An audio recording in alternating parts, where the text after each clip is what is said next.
Prabowo Subianto langsung mendatangi markas besar PKB, memenuhi undangan dari Caimin, dan nggak mungkin dong kalau tidak membicarakan tentang koalisi. So, goodbye oposisi. Dan mengapa saya lebih suka jika Indonesia ini tanpa oposisi? Yuk kita akan buka kartu-kartunya dan lihat akan seperti apa Indonesia nanti.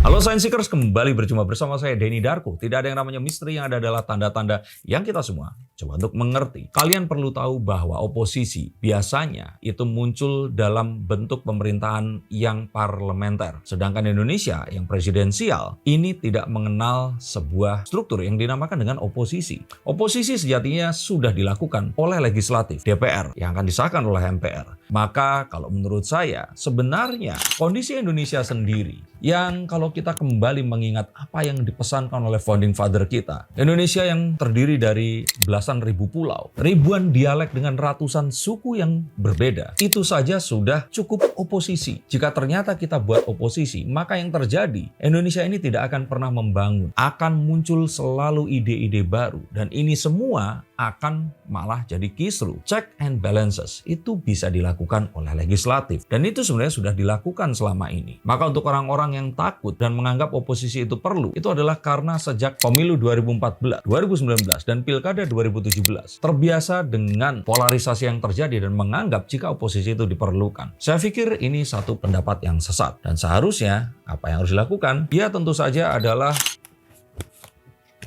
pembangunan Indonesia dengan gotong royong, walaupun ini bukan sesuatu yang mudah. Coba bayangkan, negara-negara seperti Jepang, China, Australia, Amerika sekalipun, ini memiliki mayoritas ras, yaitu ras, kalau Amerika ini Kaukasian, kalau orang China ini ras Asia, Asia Timur, dan misalkan kita datang ke negeri Arab, ini pun ras di dalam satu negara mereka, itu dominan. Tapi di Indonesia, rasnya ini berbeda-beda. Orang Jawa tentu saja akan berbeda dengan orang Indonesia Timur. Orang Indonesia Timur itu ada dua macam, bahkan tiga. Orang-orang dari Sulawesi, orang-orang dari Maluku, orang-orang dari Timur Timur, dan juga Papua. Maka perbedaan ini, jika ditambahkan dengan oposisi, akan hanya menimbulkan jurang pemisah yang semakin besar yang harusnya disatukan dengan Pita Bhinneka Tunggal Ika. Maka bentuk kabinet gotong royong dengan musyawarah di dalamnya ini adalah sesuatu yang harusnya dilakukan. Power sharing ini sebaiknya terus tetap dan harus bisa dijalankan dengan seadil-adilnya. Karena tanpa hal ini tadi, maka tempat-tempat atau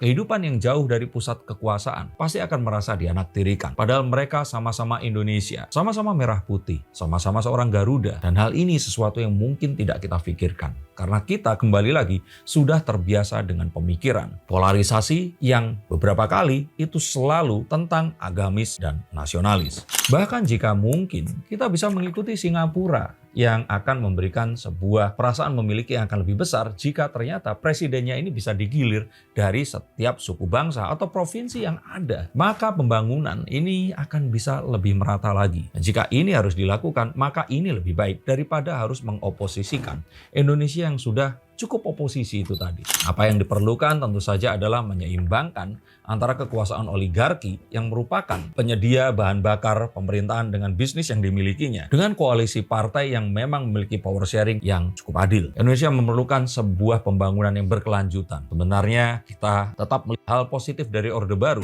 yang tidak terjadi perebutan kekuasaan di dalamnya. Meskipun seharusnya memang ide yang baru harus diakomodir dan sesuatu yang salah ini harus tetap dibenarkan. Maka sebenarnya itulah guna dari DPR yang sesungguhnya. Maka Pak Prabowo dan Mas Gibran ini sebenarnya bisa melanjutkan sesuatu yang sudah ada dengan tetap menjadikan Pak Jokowi sebagai penasehatnya dan menjalin hubungan dengan negara-negara yang selama ini dianggap berseberangan dengan beliau. Pak Prabowo yang kita kenal sangat mesra dengan negara-negara Timur Tengah dan Amerika ini akan memberikan warna yang baru dengan Pak Jokowi yang selama ini lebih ke arah timur jauh. Dan hal ini seharusnya akan menjadi satu nilai lebih yang akan memberikan warna kepada Indonesia yang sesungguhnya dengan lokasi geografis kita. Maka kita akan lihat nanti Caimin ini pasti akan diberikan posisi yang strategis menjadi menteri. Caimin will be the next Prabowo. Seseorang yang tadinya ini berlawanan akan diajak masuk. Dan saya juga melihat bahwa Mas Anies pun juga akan diajak pula. Mengapa seperti itu? Karena dua orang ini nggak perlu minta izin ke yang lain-lain. Berbeda dengan Pak Ganjar dan Prof. Mahfud. Mungkin Prof. Mahfud bisa, tapi Prof. Mahfud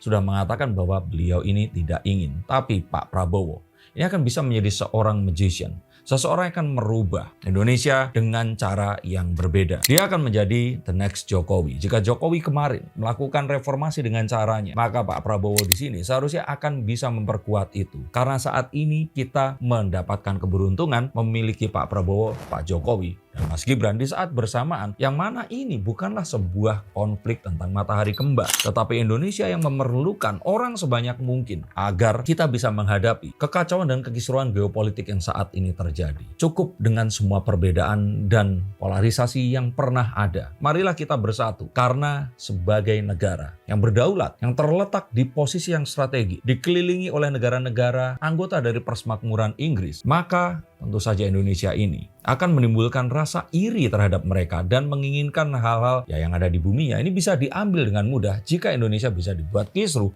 atau kerusuhan. Maka yuk kita hentikan perbedaan ini dan kita terima hasil dari pemilu 2024 dengan melangkah maju, membangun kembali, meneruskan apa yang sudah terjadi dan terhenti karena pandemi menjadi lebih baik lagi menghadapi Indonesia emas di 2030 dan 45 nanti. 2 titik peristirahatan yang akan menjadi penentu untuk Indonesia menjadi sebuah negara yang besar dan saya yakin superpower nantinya. Tapi kembali lagi di sini, kita harus ingat bahwa perbedaan yang ada di kulit kita, bahasa yang kita ucapkan, adat istiadat tentang makanan, bentuk rumah, kebiasaan hidup, ini adalah kekayaan yang seharusnya kita rayakan. Bukan kita gunakan untuk membungkus ide yang kita anggap bagus, mengalahkan saudara-saudara kita, dan menjadi pemenang dengan apa yang terjadi.